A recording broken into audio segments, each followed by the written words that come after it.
Get everything set up real quick.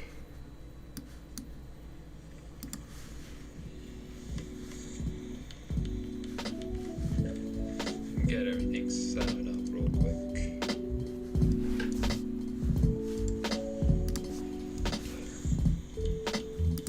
Okay.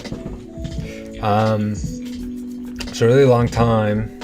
Someone asked me if I could teach someone how to write. And I said, yeah, I think I'm a good writer. I just couldn't come up with an answer on how to give the skills that I think I have to somebody else. Being in the education program at uni for a while, I thought it was going to be easier said than done. All that is to say, I think I have decent skill. I just don't know what my techniques are, or at least if I do know them, it's subconscious. So this is an effort to be able to go back in time, watch these things back, and really understand how I am evolving, and also how I do things. So anyways, I have an article that I want to write. I recently wrote an article about Lauren Boebert, who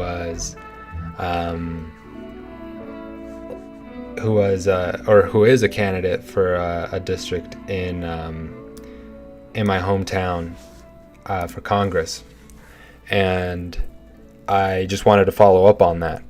I wanted to talk about rural progressivism, which I don't know if is a word. I think I just made that one up. But how it looks like to be a progressive in rural America, in rural Colorado, Western Colorado. How do we become progressive yet maintain the cultural identity that so many want to keep? So many people don't want to be California here. For better or for worse, I'm not going to voice whether I agree or disagree with that statement, but how do I present the solution to maintaining that identity, but still feel like we're evolving and we're being conscious about kind of our social world now? I think in this time, our my mom one time said to me a couple weeks ago now, that the subconscious of the world is exposed. So now it is on us to kind of go in the back room and mess with wires, tinker a little bit, and really fix what is going on. So I think I have a Google Doc open, and I cheated. I got one tab of a resource that I want to use. I found this yesterday, and then I had the idea to do this, so then now I'm doing this. But when I write, I enjoy bouncing ideas off of other people, so I'm doing things, and then I get up from my desk and I go find somebody that I know, and we start talking about things. And then I think that it's like a piece of gum or some Play-Doh where it gets stretched out and remolded into something new. So I think this platform, this medium is good to kind of do that without that second person, because sometimes I think I can get annoying, politically, English-wise, just kind of in rhetoric, I can get annoying. So I want to become my editor, my writing conscious, if that makes sense. But what I do every single time when I start an article, when I have an idea, I start with the title. And I know that's kind of backwards. They used to teach you, or they teach you still, I'm not 100% sure. They teach you that you should title your article or your writing at the end of it, because that's when it's its full body of work. However, I'd like to argue against that, because I like to write my title first, because it allows me to get into the canon, if you will, and kind of aim where I want to go. It gives me a starting line, a very basic, rudimentary starting line of what I want to do in this writing. So that's what I want to do. And what I think about this one is rural progressivism. I don't really know at this moment in time what that is. I think it's more of a concept in terms of where I should be going. It's about trying to progressivize the rural communities that I've come to live in for so long. When I title, I always add a colon. So I have like a catchy word. So in this case, it's rural progressivism, and then the explanation. That's how I learned it in my undergrad. And that's how I'll continue to do it until the day I stop writing. So rural progressivism, for right now, how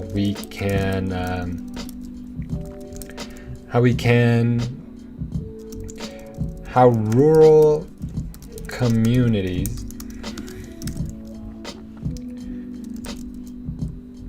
can adopt progressive ideals without sacrificing cultural identity. Now I know that's a long title, but you know what? I kind of dig it. Some of my favorite things out here in kind of the writing space, in the cultural space, are when artists or when certain creators, they just do something because they like it. Like they understand how it doesn't work, but they still say, I like it, so I'm gonna do it. I think that's a true sign of understanding the pitfalls of their craft and then still progressing forward. Now, I also see that this is not shuffling, so hopefully I'll fix that real quick. Cool. So that's going to be my title for right now. Now that's something that I'll come back to visit as probably at the halfway point or at the end of this. And then once I have my title in, Times New Roman 12, although I've experimented with Georgia, there's no right answer in terms of font, at least from my experience, from my personal view. Because at the end of the day, it's all going to get transformed to whatever the website's font is. But also, it lends itself to be a little bit pretentious, which I kind of enjoy. I'm not going to lie. But we'll go Georgia just because. So what do I want to say? I grew up I was born in Phoenix, grew up in Rifle, Colorado. Very rural, very red town. Western Colorado is historically red. It's the red part of purple Colorado, where the urban areas like Denver and the Springs are the more democratic areas. And I myself I would consider myself like a progressive Democrat. So I kind of don't fit in this cultural space. I say a lot of the times, this is a cultural wasteland. I say a lot of the times, I wish I could move somewhere else, more urban, with people more like myself. But that fails to solve a problem. That fails to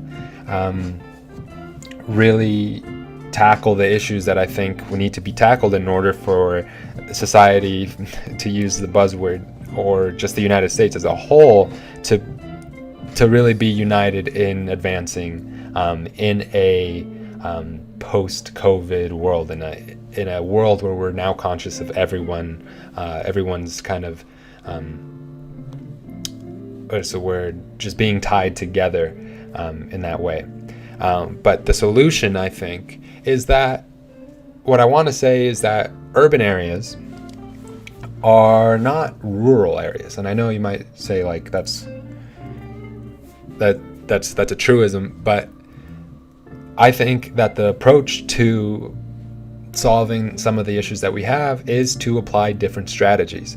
So you hear in the progressive platform like the Green New Deal, you hear things kind of encompasses that like universal healthcare, the right to higher education, college. and those types of things, you hear that. And that, I think, is justifiable for urban, more metropolitan areas. For rural areas like Rifle, Colorado, I think there's room for a different type of progressivism, and that progressivism has to do with their cultural identity. If Rifle has this weird mystique where they're quote unquote rednecks, they are lawless, they are cowboys, and I think that comes from how their economy is so tied to boom and bust energy economics. So oil and gas, natural gas, they come in, they leech the town, and then they leave, and depresses the economy, the local economy. And I think that being able to go away from that, but still have a way to support those that are working these oil fields, right? That are the farmers, that are the nurses, the teachers, that are local, without feeling like we're sacrificing a way of life. Without starting, actually, it's taken a while to start. I found this Rural Progressive Platform. So this is from the spring of 2017, members of the Progressive Ninth, based in Southwest Virginia, which isn't one-to-one a Rifle, Colorado, but it is a smaller community, and it really highlights some of the stuff that could be considered progressive for the rural areas. I won't read through all of it. I'll be picking here and there certain lines and reading certain paragraphs as we go. But that is the number one thing I found about what I want to say. So they have certain things that are central elements to their livelihood that can be improved through a progressive platform, like land management, livelihoods, and just community presence. And they have just a detail of things that could happen. But regardless, going in, I also have a rap, by the way, so I can't really type as good as I should, as well as I should. Take her off though, just so my speed could be up a little bit more. So they always say that your lead should be like an attention getter. It should be something that is super hyper important, that really gets the reader's attention so they could stay on the article. Well, so as a writer, I think when people read my stuff, I don't care if you read my stuff. If you come in and you read one paragraph, like I'm not satisfied with that. I might as well consider you not reading it at all. I enjoy the idea of people reading my content, my writing in its entirety, and then moving from there. Any portion that was consumed, it doesn't really sit well with me. I enjoy the idea of reading fully through an article, and I think I'm lucky because I'm not hyper dependent on other people's opinion of my things. I think it took a really long time to understand that I have to like my things, and then anything else, like if you don't like my writing, that's cool, like okay, go find somebody else. But if you do, how do I continue that evolution, and how do I keep you engaged with new ideas and fresh content? So my leads always tend to be very matter of fact, and to be honest, I don't really know how to start this one. I just know that rural areas are different from urban areas.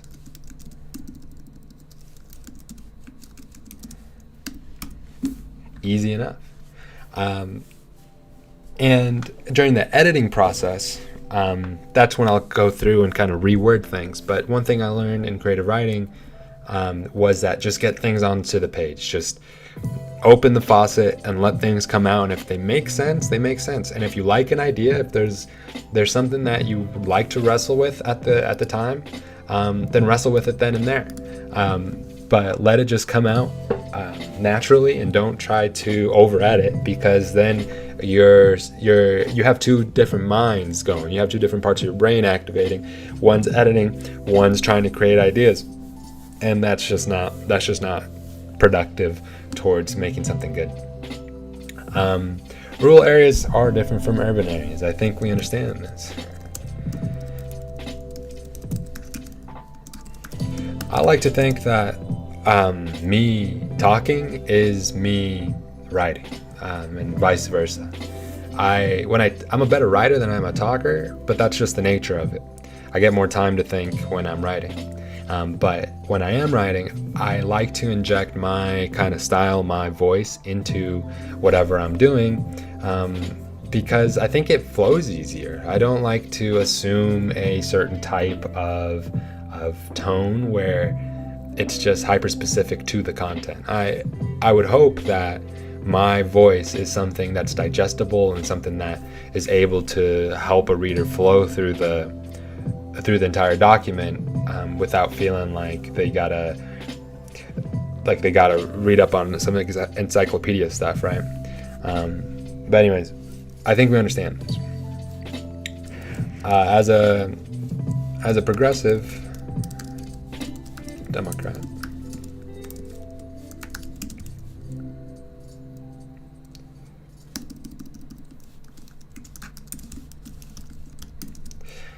one thing I do want to have a distinction is saying rural and Western Colorado. I think that there is a little bit of a distinction there, and I want to be specific, because if I am drawing from different areas like Southwest Virginia, then I should be able to liken it back to another specific area, Western Colorado. Rifle has been picked on a little bit by me as of late, but I think it's a good case study. And it's something that I know. I think it's something that I'm comfortable with, and it's something that I think my immediate friends and people that follow me on platforms, that's where they're familiar with too. So as much as I'd like to write for a mass audience, I think I have to understand my audience and say Western Colorado.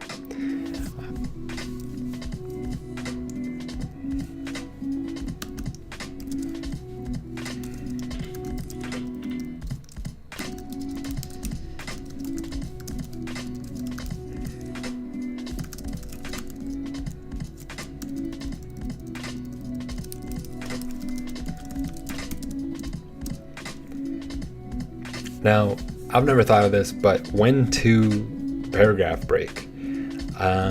It just is a feeling sometimes. I think when I make a point, or when I finish up a certain speech pattern, paragraph break. It doesn't matter if it's one sentence or 9. At some point, it just feels right to break.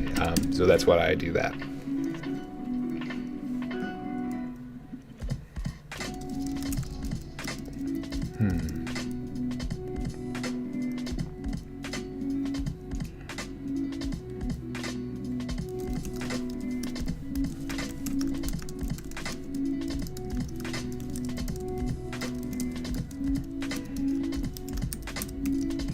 So here's where I run into a pickle.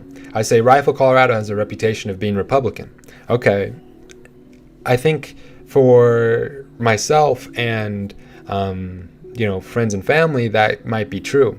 But how do I prove that? Which is why we have the power of Google. I don't think I'm the best Googler, but I get by, I think. So I would like to look at Rifle, Colorado's voting record, or see if something pops up. I think this one just played as well, so I don't know what is exactly. We'll try that.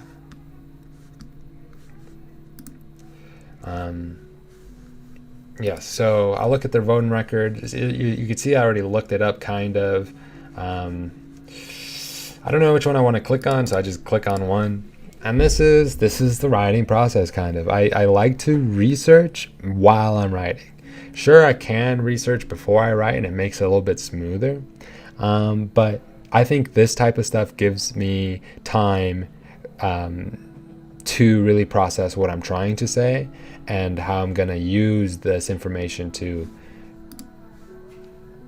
move forward my narrative. Let's see. This is probably the same thing. Yeah.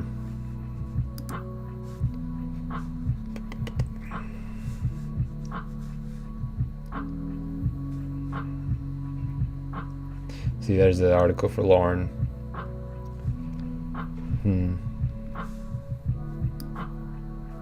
So let's try Garfield County. Voting history. Oh, this is for their local election. When was this?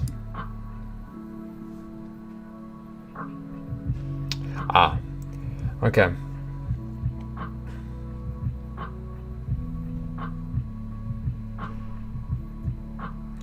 So here is a breakdown of percentages of Garfield County for this primary race. It looks like that happened recently. You can see Boebert edges out Scott Tipton in Garfield County, which is interesting because that is their home county. That is, I feel like the rifle area is hyper supportive of her, so that's interesting to see. Diane Bush beats James Yasino. That's gonna bite me in the ass one day. It doesn't give me what I need, though. I would like to see something to do with just voting record in general over the past several general elections. Whoa. And this is this is just all the votes from the local.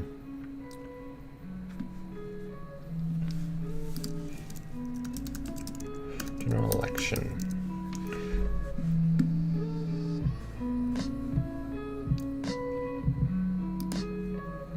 Let's see. Oh. So Garfield County, if I'm not mistaken, is this one here.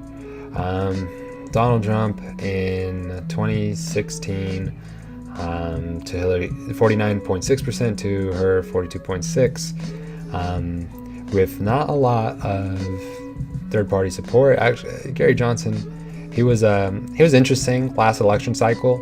I think he's a better candidate than the current Libertarian candidate. I think the marketing on Johnson was a lot better that time around than it is this time. So let's click on detailed results. Yeah, wow.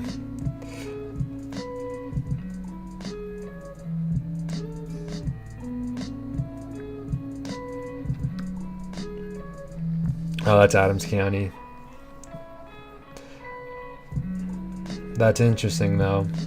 A lot of these smaller or more rural counties are looking, especially Cheyenne County, but I don't think that's exactly where I want to be looking at in terms of demographics.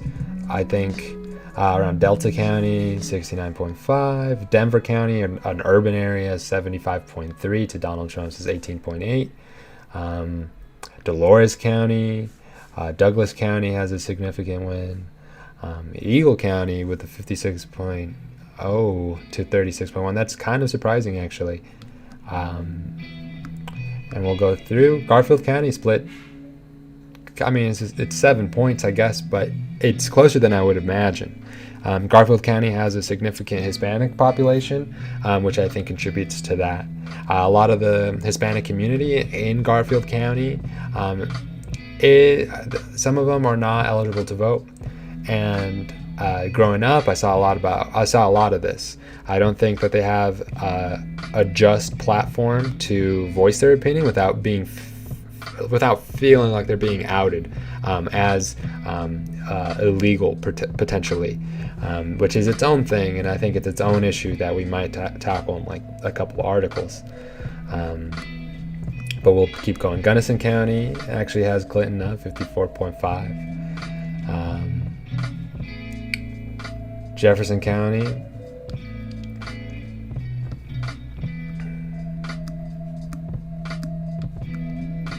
Lincoln County. Wow, that's a big split. It's only over 2,000 votes too. What is this? I don't want to go too deep in here. Mesa County, Donald Trump 64.3 to Clinton's 28.0. Mesa County, Grand Junction. It is also predominantly red. It's interesting because the university, Colorado Mesa University, has a pretty significant left-leaning student base, yet the surrounding area is pretty right-wing, which creates a pretty interesting juxtaposition. I think there's a little bit of there's little tension between the university and its surrounding area. I think the university likes to play on both sides, which is a smart move. But this is interesting for sure, especially compared to Garfield County. Montrose County 67.9, Morgan County. So yeah, okay. I think I just went off of a big tangent, but that's what happens. Sometimes you just go off into some Google rabbit hole and start looking at things, and I don't think anything isn't some sort of inspiration or some sort of lead. So saying that Colorado has a reputation of being Republican, I want to highlight that. Highlight that orange. Let's go with orange because it needs... let's do yellow, actually. I don't like how that looks. Let's highlight that yellow because that's going to need some justification, and that might need some sort of explanation. Again, the locals might agree with this, but someone reading from the Denver area where this might affect them as well, they might not know this. They might not know of a Rifle, Colorado. Anyways, Rifle, Colorado has a reputation of being Republican. We'll find some credible source later.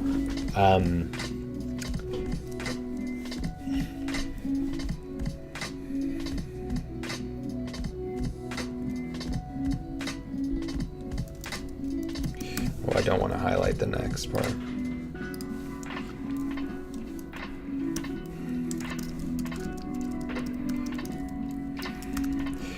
Locals are blue collared. Do that. Blue collared. Autonomous. So here's the thing about the comma. The Oxford comma is interesting.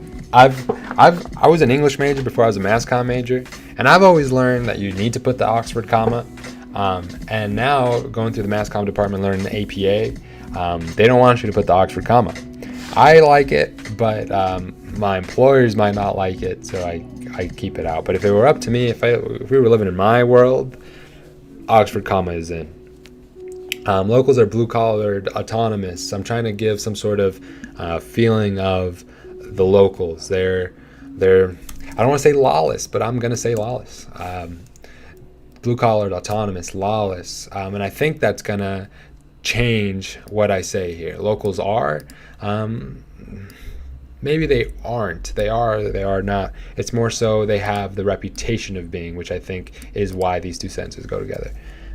They're lawless.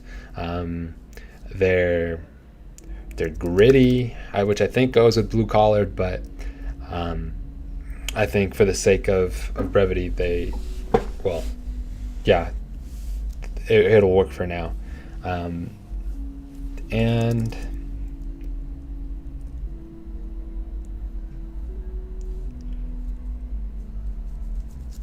what's that? I think a lot of the times you start looking for that one right word, and that never comes, or it comes, and you just have to be happy with it. Blue collar, autonomous, lawless, gritty, and I don't want to say independent because that's autonomous. I want to say the people of Rifle and the surrounding area, they're tough. They're able to.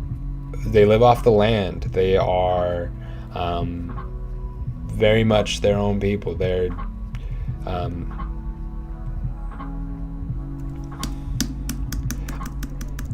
we'll go back and just say and gritty, which is the beauty of language, I guess. Locals are blue collared, autonomous, lawless, and gritty. What am I trying to say? What do I use that for now?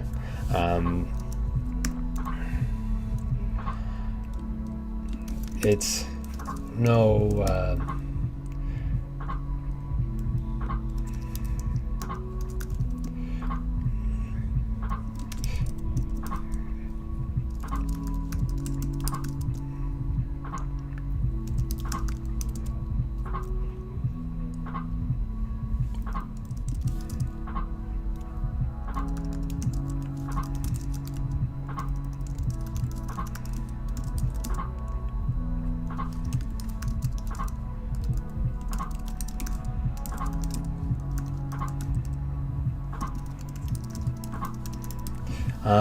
Dude.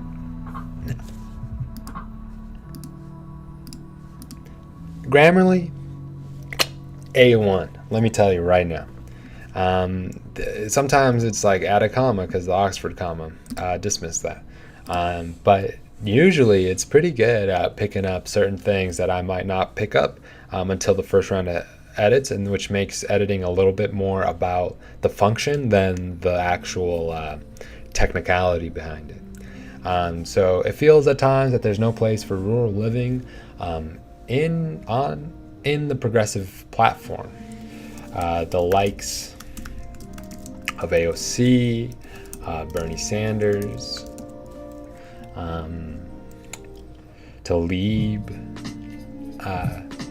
But I think I'm going to use just AOC and Bernie Sanders because those are the two big names when you think about progressives. Those are the two big names that right-wingers like to bring up when discussing socialism. I think if you read that last article I wrote on my website, then you'll know that in Rifle, Colorado, it's like anti-socialism rhetoric. Lauren Boebert uses anti-socialism rhetoric, and it goes against these two in particular, since they are the ones that kind of spearheaded that movement, that progressive movement. But the likes of AOC and Bernie Sanders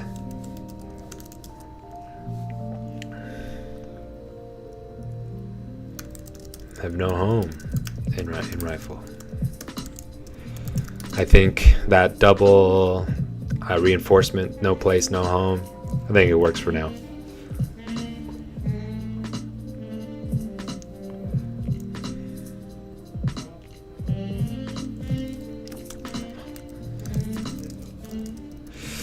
Is it the Green New Deal? Medicare for all, which I know is in that plan, in that resolution, but we'll move on. I think for the sake of this article and to expand the scope of what I'm trying to say, this works.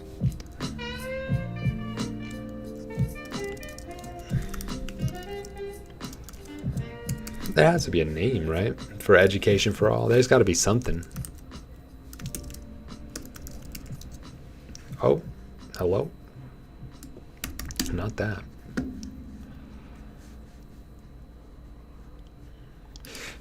See now.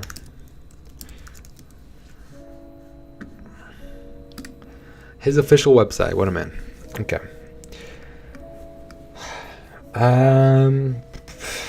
This is sad. Okay. Yeah, canceling all student debt. Let's go with that. That definitely is not.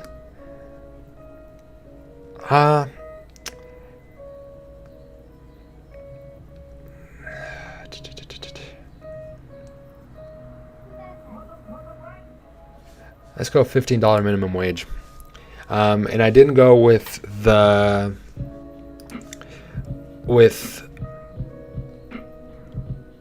cancel the student debt just because I'm going to use that point later on. It's something that I've already thought is something that should be in there at some point. So education for all, we're just going to not do that. And we're doing...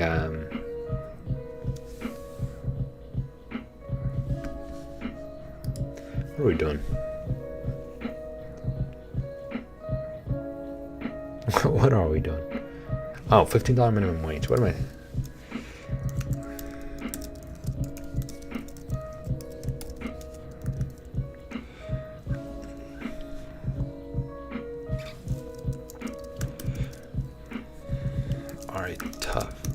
more than a tough sell. I think it gives a little bit more voice. And then dismiss this.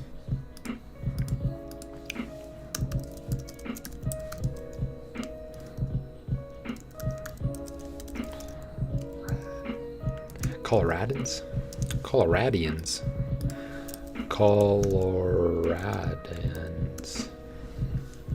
Oh, origins. Coloradan or Coloradoan? But which is right? It stipulates Coloradan. We'll keep that.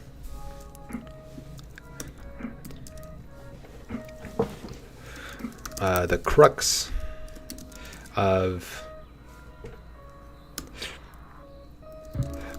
progressive policies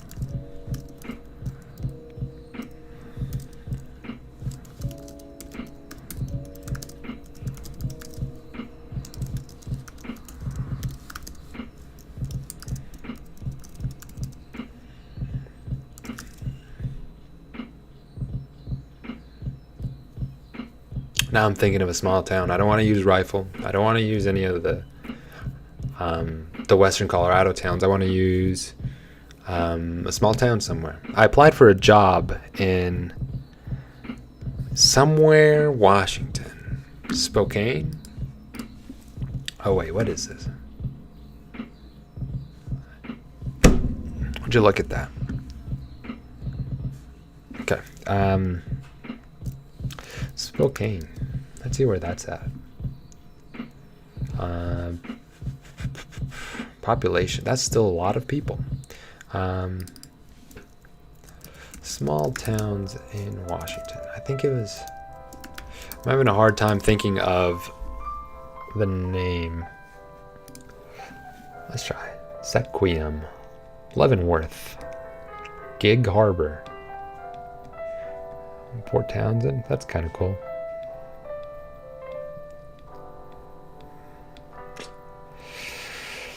Since I don't know any of these towns and I don't know how their economy or how their community functions, we're gonna go with Newcastle. Oh, we're gonna go Parachute, Colorado.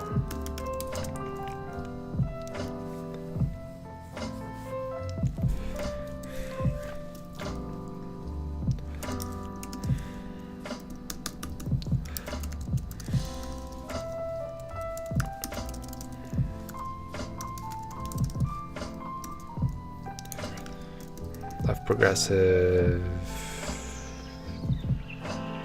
policies, because see, this is where I find myself in a trap again. One of those highlight things. I'm gonna need something to back this up.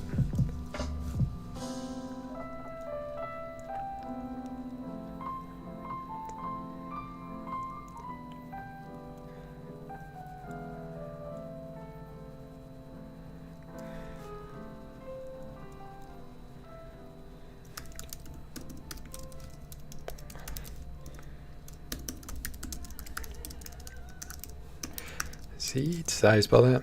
Nope. Interesting. Supersedes. This is another thing about writing. I think there's a lot of words out there, and to know all of them, that is an impossible task.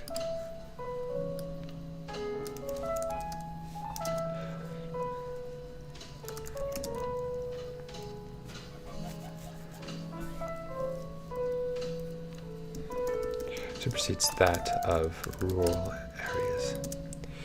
So I think this is where the heart of my argument lies. Urban politics. So in Colorado, Denver, at least in Congress, at the state level, urban policies don't need to worry about rural perspective, whereas rural politics need to worry about urban politics in order to achieve what they want to achieve. I think it's a little weighted on them on the urban side. Do I think rightfully so? That's a big question. I don't know.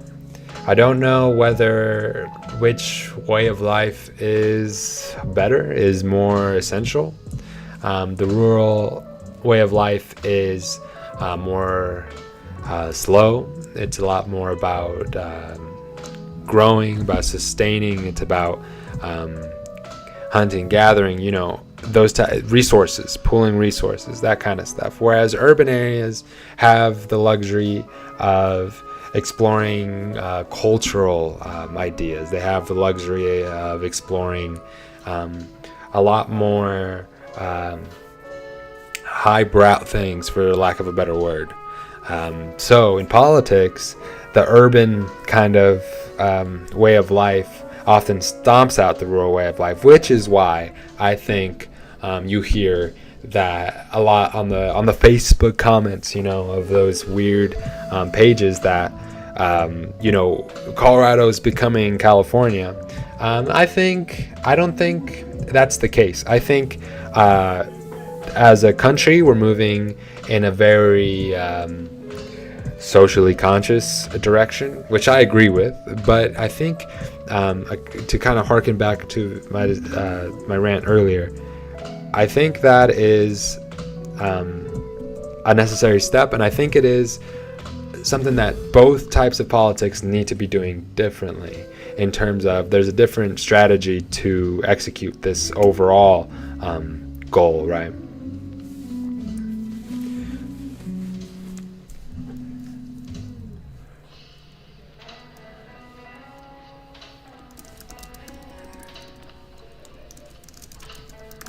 I would argue that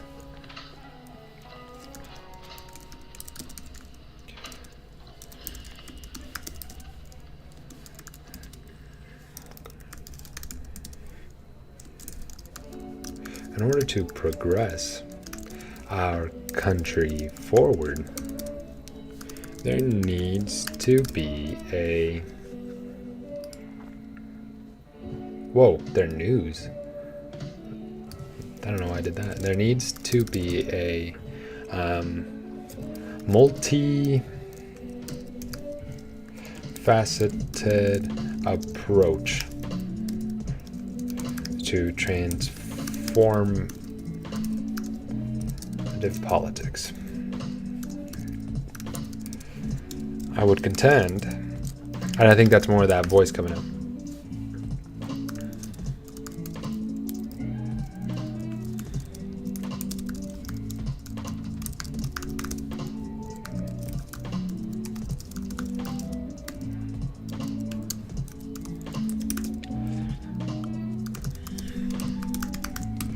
So this is what I want to do. This is what I want it to read like. Right now, I'm not happy with this, but this is what I want to happen. I want a general idea, introduction of a few concepts, and then just kind of the heart of the issue. And from this heart of the issue, when I describe rifle and the Western Colorado kind of way of life, I want that to directly shoot from here and tie directly into sacrificing their identity. I want that identity to be well defined and established. That way, rhetorically, it feels like it's under attack. It's more under attack than really it needs to be, if that makes sense. Put differently, when you read the word sacrificing their identity, I want you to immediately think of the people of Rifle. And I want that kind of assumption, that stereotype even, to be the thing that is in the balance. Although I disagree with many, many, many things about Western Colorado, I think that at the very least they deserve some sort of respect.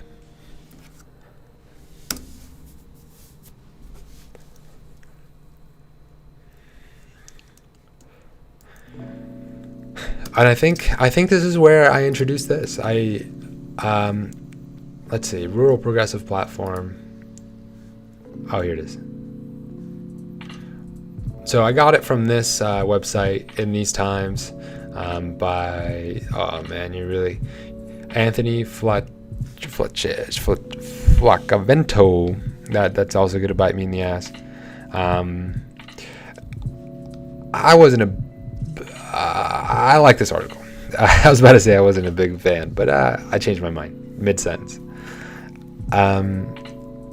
He links to the Rural Progressive Platform released in June. This was written in 2017, so it's a little outdated. If I go over and Rural Progressive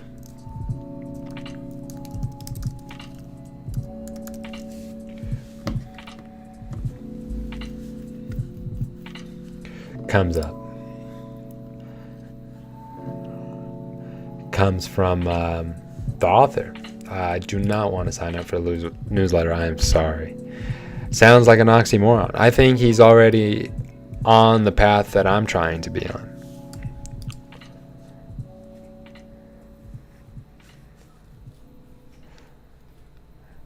And it looks like it was last updated in 2017. I think that's still recent enough to make a point about it. I don't want to download it. I'd rather just read below. And he has a WordPress. It looks like there's an organization, Rural and Progressive. Their logo is a little blurry, but that's okay. And it looks like there's a lot of articles or just kind of takes on what's going on and how that coincides with the Progressive platform. I don't think this is too much, this is too much in coinciding with what I'm trying to say. I think this is somebody's website, which is totally fine. I just don't need to use it for this article. So I'll stick to Anthony's. And from what I read, there are three things. There's the land, the livelihoods, and the community. And this is something that I want to work so closely with this because although it's Southwest Virginia, it could be translated to Rifle, Colorado. So what he talks about is that there's three things that need to be core elements in the Progressive platform. One of which is the land. So you have farmers, you have ranchers, cattle and sheep graze on lush pastures. Creeks and rivers offer bass, trout, and perch, very similar actually to Rifle, Colorado. Well-paying jobs, good chunk of tax base for many local services. I like this sentence right here. Or these couple of sentences. In Kansas, they have prairies. In Louisiana, bayous. Though each place is different, rural regions share a sense of nature, a sense that nature is part of how we meet our needs, feed ourselves, create jobs and livelihoods. The mountains, the forests, the valleys, and the streams are a practical part of our lives and economies. So I think in things like the Green New Deal that call for just a transition from coal, natural gas, and all these environmental kind of restrictions, we need to keep in mind at its base that these people rely heavily on their environment for their lives and the economy. Now, how do we translate that to Rifle, Colorado? I think we need to be doing it responsibly. I think there is a place for environmental regulation, but there also is a place for letting the people that have for I don't know how long now been surviving off the land by using its resources responsibly. We need to continue letting them use their resources. I think rural America is something that we really can't get away from. It would be a shame if every if every city on Earth was a city. It would be a shame if we lost that kind of core, just like thread within our nation, and that if we lose that contrast between urbanism and rural living, then I think we're kind of doomed. And that's, I think, is the crux of most political debate, is how do we make it so both sides, to really simplify it, both sides live equally. And sometimes we give, sometimes we take, and it's just a part of the political process, I think. But yes, this is a point that I want to bring, and I think I want to quote Anthony here. In Kansas, this whole thing, I'm not afraid of quoting good stuff, and I think this is good stuff. No doubt this is at least part of why we look at a chainsaw or a rifle so differently from most city folks. Yet it is also true that many urban communities have begun to revitalize and rebuild their own land base, whether as community gardens, farms, or public parks.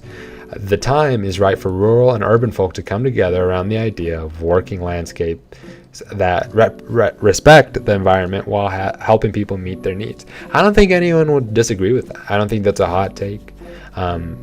But we'll go down here to policy examples of how they could protect the land.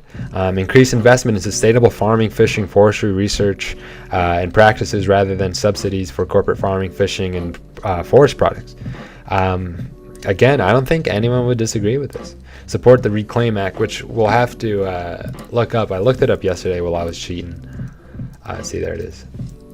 And unfortunately, we're going to have to read this whole thing. But that's just the nature of trying to find your sources, is you're going to have to do a lot of dry reading. But that's where the nuggets lie. Where is this? Where can I read this? The summaries. And then the text. Yes, sir. Okay. So sponsors, I don't care about that. I don't care about any of this.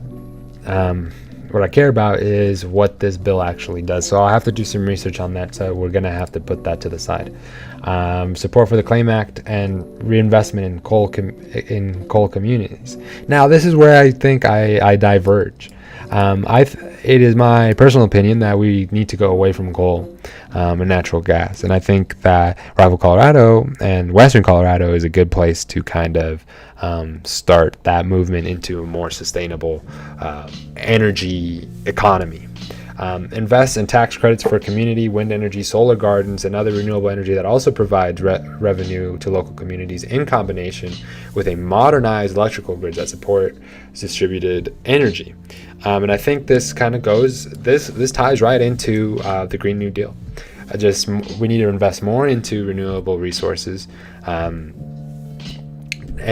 kind of shy away from that coal, natural gas, because at the end of the day, it's hard to go away from the fact that it's just not renewable oil and gas.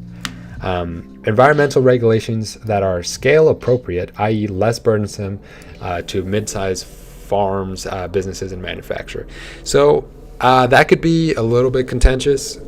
The way I read it is that ranchers, businessmen, manufacturers, these people, since they know the land, they need to have enough freedom to not go around all this red tape in order to get what they need to get done, if that makes sense. That's how I read it. I don't know if that's exactly how he'd like to kind of relay that, but I think we got what we came for that first part. Support the Reclaim Act, this energy part, Reclaim Act, and that first part right there, sustainable fishing, farming, forestry. Okay, and with that, I'll go ahead and I'm just gonna copy paste this because I'm gonna have to quote it. So we shall keep this in fuchsia. So we're gonna quote this. Eventually, it's gonna make it onto the website, and I'll have it on formatting, but that's the way to go for it. With that, I think it is dinner time. So I'm going to go ahead and end the stream. But thank you all for coming through. It was actually very nice going through all this process. And already am I noticing a deep amount of reflection in this process. And as we go, I hope that this continues to evolve, and I really understand what it means, what it is to write the way I want to write. But thank you all. Appreciate you. I'm sure we'll see each other very soon. I want to do these either every day or every other day. It just kind of depends on all of that. Regardless, have a good day, everybody.